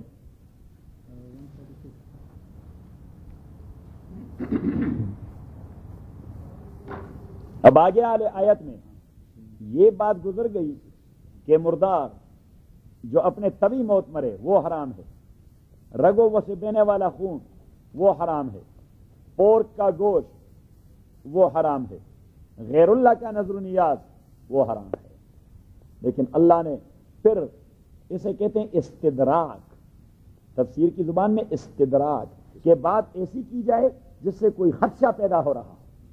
کیا پیدا ہو رہا؟ خدشہ پیدا ہو رہا. تو اس خدشے کا ازالہ کرنا اسی کو کہتے ہیں استدراک. کیا استدراک؟ کہ بات کو سہارا دے دیا, بات کو سہارا دے دیا. خدشہ یہ پیدا ہو رہا تھا کہ اچھا یہ چار چیزیں حرام تھی, تو یہ جو ہم سن رہے ہیں کہ یہودیوں کے دین میں, یہودیوں کے ناخن والے سارے جانور حرام تھے. ناخن والے مینس یعنی جس کے وہ جو نہیں جس کے وہ درمیان میں وہ یعنی وہ پنجہ نہ ہو. ایک تو پنجہ ہوتا ہے جس طرح بکرے کا اور دمبے کا اور گائے کا, اس کا تو وہ پنجہ ہوتا ہے اور وہ سالم ہوتا ہے. ایک ناخن جس طرح اونٹ کا, بطخ کا, مرغابی کا پنجہ ہوتا ہے. ہاں یہ جو کھرا ہوتا ہے یہ صحیح ہے. تو اللہ کریم نے فرمایا کہ ہاں اصل مسئلہ چیزوں کے لسٹ کا نہیں, خدا کے حکم کا ہے. اصل مسئلہ لسٹ کا نہیں کہ جو لسٹ میں نے دے دی یہ حرام ہے. اصل مسئلہ یہ کہ کسی دین میں خدا کا حکم کیا تھا, صحیح, اور یہ ہے شریعت کی اساس, کہ دین کی اساس ہے حکم خداوندی. دین کی اساس کیا ہے؟ حکم. ایک چیز حرام کیوں ہے؟ No any cause behind, the only thing is that is order of Allah سبحانہ و تعالی, کہ he is the lord, he is the king, he is the owner, he is the master, and he is all the right to say that is حلال and that is حرام. سہیل صاحب, حضرت تانوی رحمۃ اللہ نے اس کی مثال دے دی ہے. حضرت تانوی نے رحمہ اللہ نے اس کی مثال دے دی کہ ایک آدمی کی زمین ہے, فار ایگزامپل ایک کنال, تو آدھے پہ وہ مسجد تعمیر کرنا چاہتا ہے اور آدھے پہ وہ گندگی کا ڈھیر بنانا چاہتا ہے, صحیح. So that piece of land has no any right to have an objection in this regard, کہ اپنے ماسٹر اور اونر سے کہہ دیں کہ یہ مجھ پر گندگی کا ڈھیر بنا رہے ہو اور وہاں پہ مسجد بنا رہے ہو, because he is the owner, he is all the right, کہ اس حصے کو مسجد کے لیے مختص کر دیں اور اس حصے کے لیے اس حصے کو کسی دوسری چیز کے لیے مختص کر دیں. لیکن جس کے لیے وہ کر رہا ہے وہ تو اگر کامن سینس یوز کرے تو اچھا نہیں ہے نا. کون ایک طرف مسجد بنا رہا ہے, دوسری طرف گندگی کا اسٹوریج بنا رہا ہے, تو وہ تو اچھا نہیں ہے. ضروری ہے چودھری صاحب, آپ مسئلے کو نہیں پک کر رہے, آپ کسی دوسری لائن پہ چلے جاتے ہیں. ہمارا باٹم لائن کچھ اور ہوتا ہے, آپ باٹم لائن کچھ اور بنا دیتے ہیں. میرا باٹم لائن یہی ہے کہ بھائی master and owner has all the right to use a piece of land for a مسجد اور فار اے گندگی کا ڈیر, بس he has all the right. So the case of Allah سبحانہ و تعالی is much more strong and powerful than that owner, کہ وہ جو حکم دے دے دیٹ از حلال اور وہ جو کہہ دے دیٹ از حرام. تو نیچے دیکھیں, وَعَلَى الَّذِينَ هَادُوا حَرَّمْنَا كُلَّ ذِي ظُفُرٍ, وَعَلَى الَّذِينَ اور ان لوگوں پہ, ہادو جو یہود بن چکے تھے, حرمنا ہم نے حرام کر دیا تھا. اب جو اللہ کریم نے یہ نہیں کہا کہ حرما, ان پہ حرام کیا گیا تھا, پیسے وائس استعمال نہیں کیا, ایکٹیو استعمال کیا تھا. We have prohibited and we had restricted. تو اٹ مینز کہ اللہ کریم اصل چیز کو ذہن میں ڈال رہا ہے کہ بھائی کسی چیز کے حل اور حرمت کے لیے اور آرڈر کی کیس. ابھی آپ نے باٹم لائن پک کر دیا. تو صاحب بات ذہن میں آ گئی. وَعَلَى الَّذِينَ هَادُوا اور ان لوگوں پہ جو یہود بن گئے تھے, حرمنا ہم نے حرام کر دیا تھا, كُلَّ ذِي ظُفُرٍ ہر کھرے والا جانور, وَمِنَ الْبَقَرِ اور گایوں میں سے, وَالْغَنَمِ اور بھیڑ دمبوں میں سے, حرمنا ہم نے حرام قرار دیا تھا, عَلَيْهِمْ ان پر, شُحُومَهُمَا ان کی چربی. یعنی کھرے والا جانور وہ تو کل کا کل حرام تھا, اون کی نہ وہ گوشت کھا سکتے تھے, نہ ہڈی اور نہ چربی. جبکہ گائے اور بیڑ دمبے اس کے گوشت اور ہڈی کو تو کھا سکتے تھے, لیکن اس کے چربی کو نہ کھا سکتے تھے.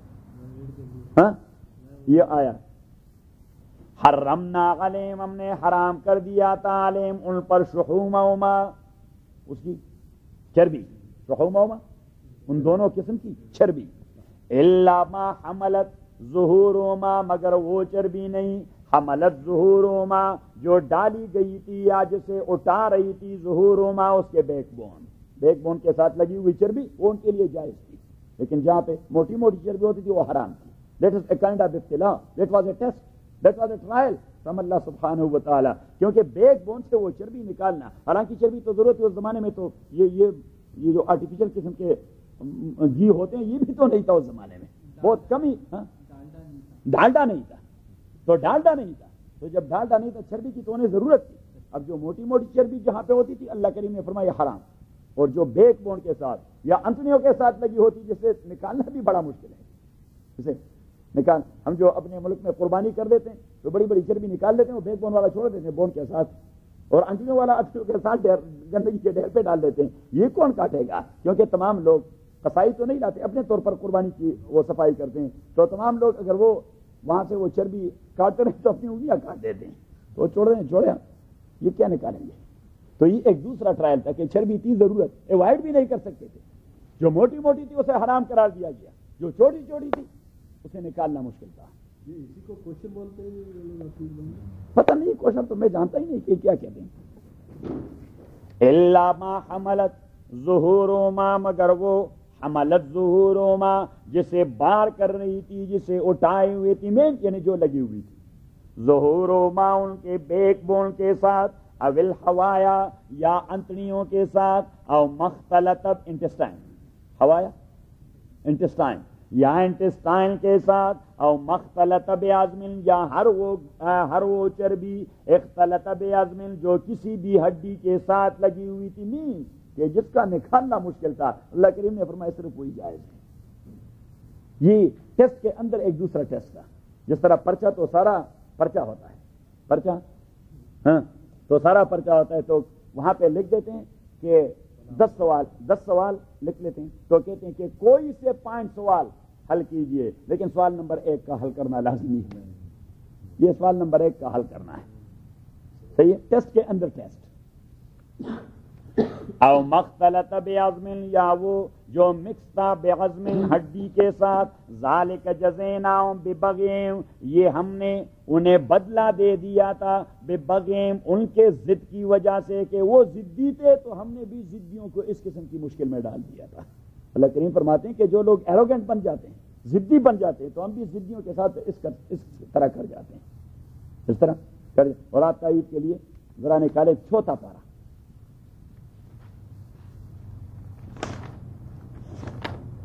بالکل ابتدا، دوسری آیت، کل الطعام کان حلا لبنی اسرائیل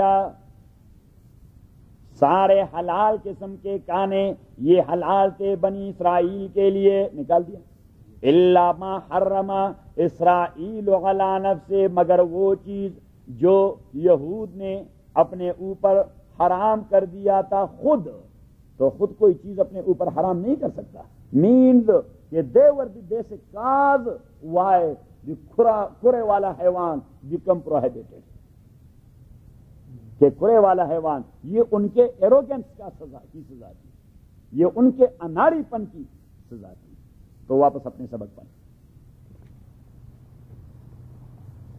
ذالک جزیناہم ببغیم یہ ہم نے انہیں بدلہ دے دیا تھا، اور بدلے کے مقابلے میں کیا تھا، یہ ہم نے ریٹالیٹ کر دیا تھا، ذالک جزیناہم یہ ہم نے ریٹالیٹ کر دیا تھا ان کو، ببغیم ان کے ایروگنس کی وجہ سے، اناڑی پن کی وجہ سے، وَإِنَّا لَصَادِقُونَ اور اللہ کریم فرماتے ہیں کہ ہم سچ بولتے ہیں، جھوٹ نہیں بولتے کہ کیوں حرام کر دیا گیا تھا۔ اللہ کریم فرماتے ہیں there was no any other cause only their arrogance وَإِنَّا لَصَادِقُونَ اللہ کریم فرماتے ہیں میں لگی لپٹی کیوں کہوں، بس سچی بات یہ ہے کہ وہ ایروگنٹ بن چکے تھے، ہم نے کہہ دیا یہ چیز حرام ہے۔ ابھی بات ذہن میں آ گئی چوہدری صاحب؟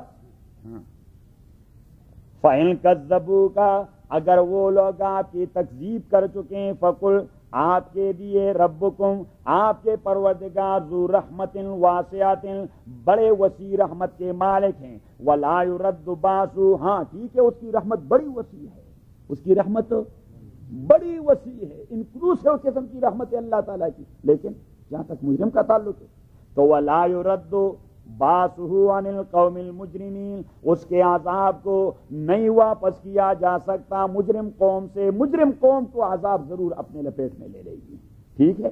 اللہ کی رحمت بڑی وسیع ہے، لیکن رحمت وسیع ہونے کا معنی یہ نہیں کہ وہ مجرم کو بھی کوئی چھٹی دے دے، وَلَا يُرَدُّ بَأْسُهُ عَنِ الْقَوْمِ الْمُجْرِمِينَ کوئی طاقت مجرموں سے اس کے عذاب کو نہیں ٹلا سکتی۔ سَيَقُولُ الَّذِينَ أَشْرَكُوا لَوْ شَاءَ اللَّهُ مَا أَشْرَكْنَا وَلَا آبَاؤُنَا اب اللہ کریم فرماتے ہیں کہ دلیل کی دنیا میں مشرکین کے پاس آپ کے مقابلے کی کوئی دلیل نہیں ہے، دلیل کی دنیا میں شرک پر کوئی دلیل نہیں ہے، اور آپ نے جب ان کے ساتھ آرگومنٹس کر دیا اور ان کو ملزم کر دیا، ملزم مین کہ آپ نے ان کو بالکل لاجواب کر دیا، ان کو آرگومنٹس میں لاجواب کر دیا، تو اب ان کے پاس صرف ایک ہی آخری آرگومنٹ باقی رہتی ہے، ایک کہ جی آپ تو جانتے ہیں کہ اللہ سارے کائنات کے خالق ہیں اور سارے معاملات اللہ کے کنٹرول میں ہیں اور ہر چیز اللہ کی مرضی پر موقوف ہے، تو اگر ہمارا شرک اللہ کو پسند نہ تھا تو ہم شرک کرتے ہی نہ تھے۔ دیکھیے اللہ کریم فرماتے ہیں یہ بس آخری آرگومنٹ ان کے پاس، سیقول الذین اشرکوا سیقول الذین اب جلدی کے جائیں گے وہ لوگ جو شرک کر چکے ہیں، کیا لو شاء اللہ اگر اللہ چاہتے کہ ہم شرک نہ کریں، ما اشرکنا تو ہم شرک نہ کر سکتے تھے، ولا آباؤنا، نہ ہمارے فور فادر کر سکتے تھے، ولا حرمنا من شیء، اور ہم اپنے تئیں کسی چیز کو حرام بھی نہیں قرار سکتے تھے. تو جو کچھ ہو گیا ہے that is totally dependent based upon the مرضی آف اللہ سبحانہ و تعالی. ویسے سطحی آرگومنٹ کے طور پر مضبوط آرگومنٹ ہے، سطحی تو سرفیس کی. کذالک کذب الذین، اسی طرح کذب الذین من قبلہم، پیغمبروں کو جھٹلا دیا تھا اور اللہ کے قانون کو جھٹلا دیا تھا ان لوگوں نے جو ان سے پہلے تھے. ان کے پاس بھی صرف یہی ایک پلی تھی، حتی ذاقوا باسنا، تاہا کہ انہوں نے مزہ لے لیا اور چکھا ہمارے عذاب کو. قل آپ کہہ دیجئے کہ یہ دلیل ملی نہیں ہے. هل عندکم من علم، آیا ہے آپ لوگوں کے پاس کوئی دلیل اس بات پر؟ فتخرجوه لنا، تو وہ دلیل ہمیں بتائیں. ان تتبعون الا الظن، آپ فالو نہیں کرتے الا الظن مگر اپنے امیجنیشن اور توہمات کو. وان انتم الا تخرصون، اور نہیں ہے آپ لوگ بلکہ اپنے ذہنی تخمینوں پہ جا رہے ہیں. ان انتم الا تخرصون، آپ ذہنی تخمینے لگا کر اسی شریعت کا بیس بنا دیتے ہیں، اسے دین کا بیس بنا دیتے ہیں. قل آپ کہہ دیجئے فللہ الحجۃ البالغہ، آپ کہہ دیجئے پس خالص اللہ کے لیے ہے الحجۃ البالغہ، الزامی دلیل اور الزامی حجت. الزامی دلیل کا معنی یہ ہوتا ہے جس کے مقابلے میں آدمی کے پاس کوئی دلیل نہیں ہوتی، جس کے مقابلے میں آدمی کے پاس کوئی دلیل، اور دلیل دینے والی کی دلیل سے اس کی بات پکی ہو جاتی ہے. اللہ کریم نے فرمایا کہ میرے پیغمبر ان سے کہہ دے کہ وہ دلیل صرف اللہ والی دلیل ہے. یہ آپ والے ویسے جھک مارنے ہیں، یہ آپ جو کچھ کرتے ہیں یہ ویسے جھک مارتے ہیں آپ. قل فللہ الحجۃ البالغہ فلو شاء لہداکم اجمعین، اگر اللہ کریم، دیکھیے اب آپ کہتے ہیں کہ ہم نے جو چیزیں حرام کر دی ہیں یہ اس لیے کہ اللہ کی مرضی ہی ایسی ہوئی. اگر ہم شرک کر چکے ہیں یہ اس لیے کہ اللہ کی مرضی، مینز کہ آپ کی شرک has been force by Allah سبحانہ و تعالی. جو چیزیں آپ نے حرام کر دی ہیں تو that has been forced upon you by Allah سبحانہ و تعالی. تو نبی کریم صلی اللہ علیہ وسلم نے ان سے کہہ دیا کہ جسٹ امیزنگ، اگر اللہ کریم آپ کو بائی فورس مشرک بناتے ہیں یا بائی فورس آپ سے حلال چیزیں حرام کروا دیتے ہیں تو وہ بائی فورس آپ کو مسلمان پھر کیوں نہیں بناتے؟ بس مسئلہ ہی ختم کہ بھائی اللہ کی پوری دلیل سنیں. فلو شاء، اگر اللہ بائی فورس فیصلے کروا دیتے، لہداکم اجمعین، تو آپ ساروں کو اللہ دین کی طرف گائیڈ کر دیتے. لیکن یہ اللہ نے آپشن چھوڑ دیا ہے کہ اس طرف جاتے ہیں یا اس طرف. بس ان کے پاس اب اس کا کوئی جواب نہیں رہا. یہ عجیب بات ہے، اللہ کریم نے فورس کیا آپ کے اوپر اپنی مخالفت کو. شرک کرنا یہ تو اللہ کی مخالفت ہے، آپ نے اسے بیس کر دیا اللہ کی مشیت پر اور اللہ کی مرضی پر. یہ اللہ نے چاہا تو ہم مشرک بن گئے، مینس کہ اللہ کی مرضی ایسی ہوئی، اللہ نے فورس کر دیا ہمیں شرک کی طرف. تو عجیب بات ہے، اللہ نے فورس کر دیا آپ کو اپنی دشمنی کی طرف، تو اپنی دوستی کی طرف کیوں فورس نہیں کیا؟ چوری صاحب جیسے ان کا جواب پتھر سے، جیسے اللہ کریم نے ان کا جواب پتھر سے دے دیا کہ اگر میں بائی فورس آپ کو شرک کی طرف دھکیل دیتا ہوں تو آپ کو اسلام کی طرف کیوں نہیں دھکیلا؟ اس لیے کہ نہ میں کسی کو بائی فورس اس طرف دھکیلتا ہوں نہ اس طرف دھکیلتا ہوں. بار ہم نے وہ آیات پڑھا دی آپ کو، اِنَّا هَدَيْنَاهُ السَّبِيلَ إِمَّا شَاكِرًا وَإِمَّا كَفُورًا، کہ ہم نے آپ لوگوں کو چھوڑ دیا ہے، اس طرف جاتے ہیں یا اس طرف جاتے ہیں. قل آپ کہہ دیجئے ہلم شہداکم، آپ لے آئیے شہداکم اپنے علماء کو. قل آپ کہہ دیجئے مشرکین سے ہلم، آپ لے آئیے شہداکم اپنے وائز پیپل کو. شہداکم وہ لوگ جو آپ لوگوں کے اندر ایجوکیٹڈ ہیں اور لٹریٹ پیپل ہیں، انہیں لے آئیں. جاہلوں سے ہم کیا بات کریں گے؟ قل آپ کہہ دیجئے ہلم، آپ لے آئیے شہداکم اپنے ایجوکیٹڈ لوگوں کو. الذین، وہ ایجوکیٹڈ لوگ، یشہدون، جو یہ گواہی دے دے ان اللہ حرم ھذا، کہ اللہ نے یہ چیز حرام کر دیے. مین کہ جو دلیل جو آپ نے دے دی تو جاہلوں والی بات ہے. یہ جو آپ نے بات کی آگے کہ اگر اللہ نہ چاہتا تو ہم شرک نہ کرتے. رسول اللہ علیہ والسلام نے فرمایا ایجوکیٹڈ فیلڈ سے اس قسم کی دلیل کی کوئی تعلق نہیں. یہ ایجوکیٹڈ لوگوں کی دلیل نہیں، جاہلوں کی دلیل ہے. یہ کس کی دلیل ہے؟ آپ میں سے ایجوکیٹڈ لوگ بھی اس قسم کی بات نہیں کہیں گے، ورنہ لے آئے وہ کہ وہ کہہ دیں کہ ہاں اللہ نے یہ چیز حرام کر دی ہے اور اس لیے ہم فالو کر رہے ہیں. قل آپ کہہ دیجئے الم شہداکم لے آئیے اپنے تعلیم یافتہ علماء کو الذین وہ یشہدون جو یہ گواہی دے دے ان اللہ حرم ھذا کہ اللہ کریم نے اس چیز کو حرام کر دیا ہے. وہ کبھی ایسا نہیں کہیں گے. ایجوکیٹڈ لوگ اس قسم کی بے تکی بات نہیں کہیں گے, لیکن اللہ کریم نے فرمایا کہ کیا اطمینان ہے کہ وہ بھی اس طرح جاہل جہالت کی بات کریں, کیونکہ زد میں جو آئے ہیں. تو اللہ کریم نے فرمایا فَإِن شَهِدُوا اگر انہوں نے یہ بات کہہ دی فَلَا تَشْمَتْ مَعَهُمْ آپ بالکل نہ تسلیم کریں, کیونکہ پھر وہ لوگ بھی علم رکھنے کے باوجود ہی جاہل بن چکے ہیں. فَإِن شَهِدُوا اگر انہوں نے یہ گواہی دے دی فَلَا تَشْهَدْ مَعَهُمْ آپ قطعاً انہی کی یہ گواہی تسلیم نہ کریں. وَلَا تَتَّبِعْ أَهْوَاءَ الَّذِينَ اور فالو نہ کریں أَهْوَاءَ الَّذِينَ خواہشات ان لوگوں کے كَذَّبُوا بِآيَاتِنَا جنہوں نے ہماری آیات کو جھٹلا دیا ہے. تو وہ جو بھی بات کرتے ہیں خواہش کے اساس پہ کرتے ہیں, وہ جو بھی بات کرتے ہیں. والذین اور ان لوگوں کی لا یؤمنون بالآخرۃ جو ایمان ہی نہیں رکھتے روز آخرت پر, وہم بربہم یعدلون اور وہ اپنے پروردگار کے ساتھ اس کی مخلوق کو ایکول بنا دیتے ہیں. تو ان لوگوں کے بات کا کیا اعتماد ہے جو مخلوق کو اٹھا کر خدا کے پلڑے میں بٹھا دیتے ہیں. اللہ کریم نے فرمایا ویسے ان لوگوں کی بات چاہے وہ ایجوکیٹڈ ہوں یا ان ایجوکیٹڈ ہوں, تو ایسے لوگوں کی باتوں کا کوئی اعتبار ہے جو مخلوق کو اٹھا کر اللہ کے ہم پلہ بنا دیتے ایکول بنا دیتی ہے. ان لوگوں کے بات کا کیا اعتماد ہے. قل آپ کہہ دیجئے تعالوا اچھا آپ حلال حرام کی بات چل رہے ہیں, رسول پاک سے کہہ دیا ان سے کہہ دیں کہ آپ لوگ حلال حرام کی بات کر رہے ہیں, تو آئیں میں آپ کو حرام کی ایک لسٹ دے دیتا ہوں کہ کتنے حرام سے آپ لوگ بچتے رہتے ہیں. آپ حلال حرام کی بات کرتے ہیں, آئیں میں حرام کی ایک لسٹ دے دیتا ہوں. آپ نے اپنے تئیں جو حرام بنا دیا ہے ان سے بچتے رہو گے, جو اللہ نے حرام کرا دیا اس میں تو آپ پڑے ہوئے ہیں. آپ کہہ دیجئے حلما آج تعالو آ جائیو اتلو میں پڑھ لیتا ہوں ما وہ لسٹ حرم ربکم جو آپ کے پروردگار نے حرام کر دیا ہے علیکم آپ لوگوں کے اوپر اللہ تشرکو کہ آپ شریک نہ بنائے بھی اللہ کے ساتھ شیئن کوئی چیز بھی, اور وہ آپ کرتے رہتے ہیں. وہ حرام شرک. وَبِالْوَالِدَيْنِ احسان اور حکم دیا ہے کہ والدین کے ساتھ احسان کرتے جائیے, وہ آپ نہیں کرتے. تو دوسرے حرام کا ارتکاب. وَلَا تَقْتُلُوا أَوْلَادَكُمْ اور قتل نہ کیجئے اپنے اولاد کو من املاق بھوک اور فاقے کی وجہ سے, من املاق بھوک اور فاقے کی وجہ سے, اور وہ آپ کرتے رہتے ہیں. تیسرا حرام. گزشتہ سے پیوستہ رات ہم نے اس آیت کو سورہ بنی اسرائیل والی آیت کو تطبیق کر دیا تھا.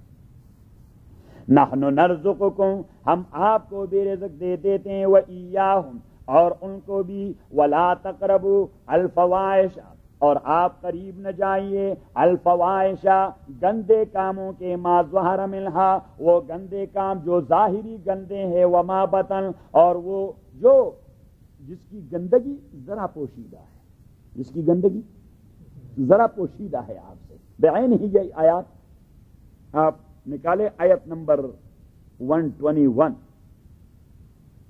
پیچھے اسی کی نکال لیا. وَذَرُوا ظَاهِرَ الْإِثْمِ وَبَاطِنَهُ 120 میرا 21 ہے. وَذَرُوا ظَاهِرَ الْإِثْمِ وَبَاطِنَهُ آپ چھوڑ دیجئے ظاہر گناہ کو, وباطنہ اور باطن گناہ کو. اب ظاہر گناہ جسے عقل بھی گناہ تصور کرتا ہے, اگر کسی دین نے نہ بھی کہا تو دیکھیے کسی کا مال بزور لے لینا, یہ صرف شریعت کے دیتا ہے کہ حرام ہے, کہ دنیا کے سارے قوانین کہتے ہیں؟ ذرا زور سے. کسی کو قتل کرنا سارے قوانین, اسے کہتے ہیں ظاہر الاسم. اسے کیا کہتے ہیں؟ ظاہر اسم. وباطنہ اور وہ چیز جسے شریعت نے حرام قرار دیا ہے, آپ کے عقل کو اس کا پتہ نہیں کہ یہ کیوں حرام ہے. پورک کیوں حرام ہے پتہ نہیں, وہ باطنہ اسے کہتے ہیں باطنی حرمت والی بات, کہ اس لیے حرام ہے کہ اللہ نے کہہ دیا. تو اللہ کریم نے فرمایا ایمان یہی ہے کہ جس کی ریزن معلوم ہو وہ بھی چھوڑ دیں, جس کی نہیں معلوم وہ بھی چھوڑ دیں. دیٹ از ایمان. ایک دوسرا وَذَرُوا ظَاهِرَ الْإِثْمِ اور آپ چھوڑ دیجئے ظاہر گناہ کو جو قرآن اور سنت کے ٹیکسٹ میں ایکسپریسلی آیا ہو, جو قرآن اور سنت کے ٹیکسٹ میں ایکسپریسلی وہ بات ہے نا جو مجتہد نے ڈیڈکٹ کر دیا ہو، جو مجتہد نے ڈیڈکٹ کر دیا ہو. دو وَذَرُوا ظَاهِرَ الْإِثْمِ، اور آپ چھوڑ دیجئے ظاہر گناہ کو جو قطعاً یقیناً حرام اور ناجائز، وَبَاطِنًا، اور باطنی گناہ کو جو ڈاؤٹ فل ہو، مشتبہ، جو ڈاؤٹ فل مشتبہ. وَذَرُوا ظاہر الاسم، اور چھوڑ دیجئے ظاہری گناہ کو، گندے اعمال کو، جس کو گندے اعمال کو، وَبَاطِنَهُ، اور باطنی گناہ کو، گندے عقیدے کو. نہ گندا عمل کرو نہ گندا عقیدہ رکھو. ابھی بات ذہن میں آ گئی؟ تو بعینی اس آیت کی اور اس آیت کی تفسیر ایک ہی ہے.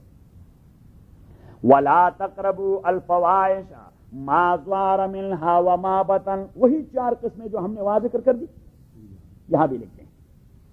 وَلَا تَقْتُلُوا النَّفْسَ الَّتِي، اور آپ قتل نہ کیجئے النفس الَّتِي، وہ نفس حرم اللہ، جسے حرام قرار دیا ہے اللہ تعالیٰ نے، جس کا قتل حرام قرار دیا ہے اللہ تعالیٰ نے، الا بالحق، مگر شرعی جواز کے ساتھ، شرعی جواز کے ساتھ. تو اللہ کریم نے انسانی نفس کو حرام قرار دیا ہے. انسانی نفس کو صرف نظر اس سے مسلمان کا نفس ہے یا کافر کا. مسلمان کا نفس ہے، without any just reason you can not kill a کافر، نہیں کر سکتے. آپ کیوں قتل کرتے ہیں؟ ایک.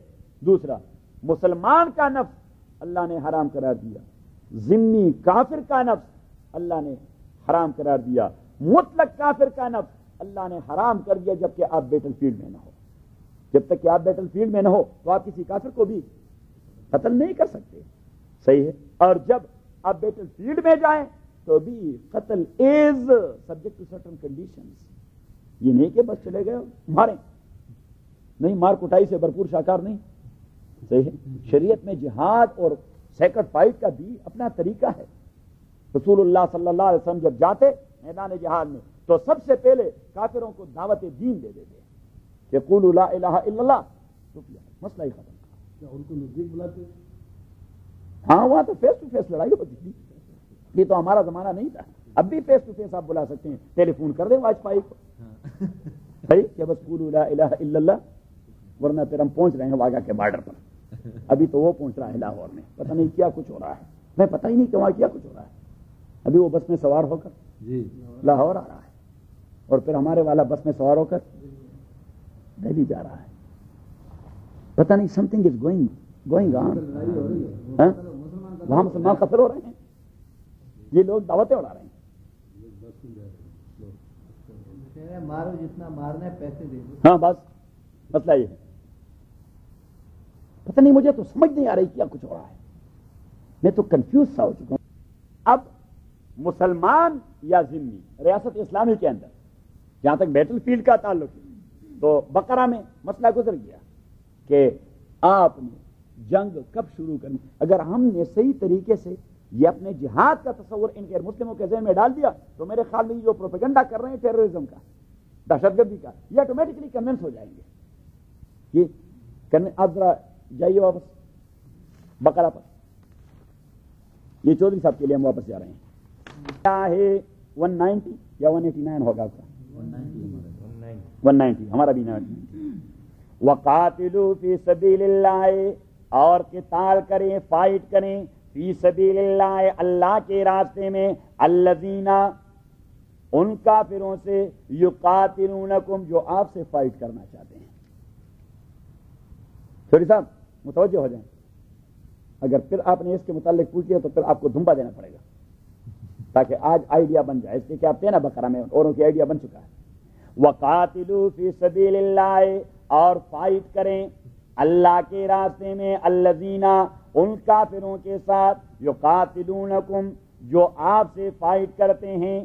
ولا تعتدوا، آپ باؤنڈریز خود کراس نہ کریں. ان اللہ لا يحب المعتدین، اللہ تعالیٰ پسند نہیں کرتا باؤنڈریز کراس کرنے والوں کو. Without any just reason you are going to launch a جہاد اگینسٹ کفار، why you may not do that.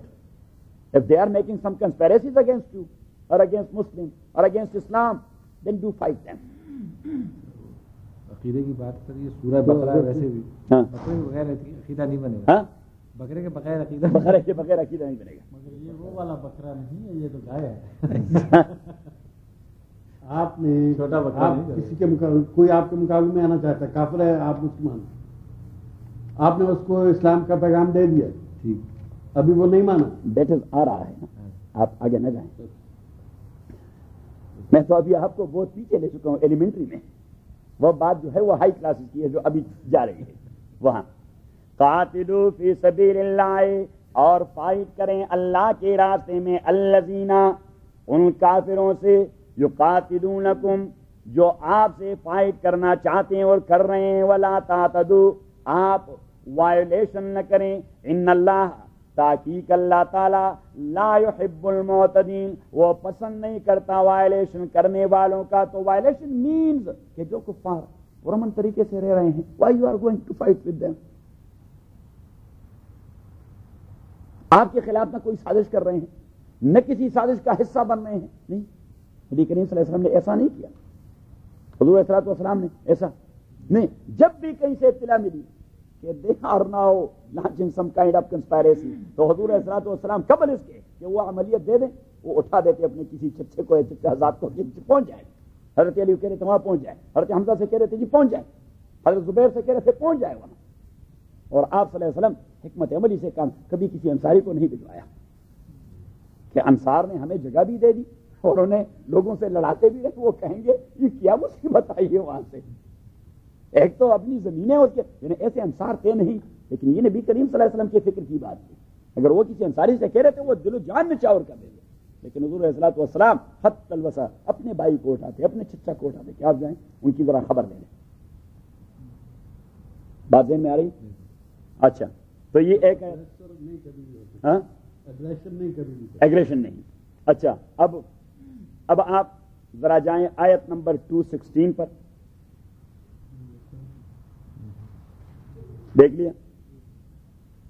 بلکہ یہ حصہ جو ہم پڑھ رہے ہیں اس کو ذرا آگے چلائیں تو ذہن صاف ہو جائے گا.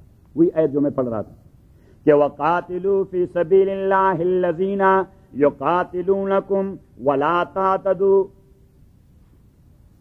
وَلَا تَعْتَدُوا، ایگریشن نہ کریں، ان اللہ لا يحب المعتدین، وَقْتُلُوهُمْ، اور جب جن لوگوں نے آپ کے خلاف فائٹ لانچ کر دیا. سیم آیت ہے 190 آیت نمبر 190. مجھے دیکھیں، اب جن لوگوں سے ایک بار آپ نے لڑائی شروع کر دی، اللہ کریم فرماتے ہیں لڑائی کوئی اچھی بات نہیں، نہ شروع کریں. لیکن اور لوگ آپ کو چھیڑتے ہیں، چھوڑتے نہیں، تو پھر کیا کرو گے؟ اس طرح ہاتھ پہ ہاتھ دھرے بیٹھے رہو گے؟ چاہے قتل ہو جائیں، آپ کا خاتمہ ہو جائے، وہ تو آپ خودکشی کر رہے ہیں. خودکشی تو خود اپنے تئیں حرام ہے.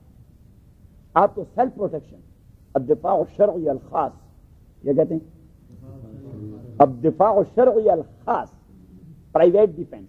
کیا پرائیویٹ ڈیفینس؟ یہ ہر انڈیویجول کا ذاتی حق ہے. کس کا حق؟ ہر انڈیویجول. تو ہر کمیونٹی کا بھی یہ حق ہے کہ کمیونٹی اپنے آپ کو پروٹیکٹ کرے. تو اگر آپ پروٹیکٹ نہیں کرتے اور آپ قتل کر دیے گئے، شاید اللہ سے آپ سے پوچھتے کہ آپ نے خودکشی کر دی. میں نے آپ کو ہاتھ دے دیے تھے، اور پیچھے جو 2 مسئلے بنی اسرائیل کے گزر گئے اسی بقرہ میں.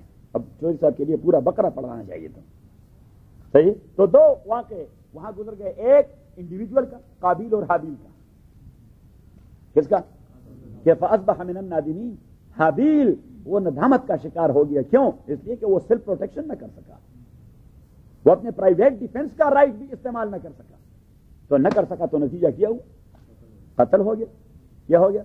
قتل. اور پھر اللہ نے کمیونٹی کی بات کی کہ بنی اسرائیل کو دیکھیں، بنی اسرائیل کو دیکھیں، انہوں نے نہیں کیا اپنے ڈیفینس، تو ان کی زمین بھی چلی گئی، ان کی حکومت بھی چلی گئی، سب کچھ چلا گیا، اور وہ غلام کے غلام بنتے رہے. کیا بنتے رہے؟ اور جب انہیں احساس ہو گیا کہ بغیر پروٹیکشن کا کوئی دوسرا راستہ ہی نہیں، غلامی کی زنجیریں ویسے ٹوٹیں گی نہیں، تو انہوں نے حضرت سمویل سے کہہ دیا کہ ابعث لنا ملکا نقاتل فی سبیل اللہ. اب ہمیں احساس ہو گیا.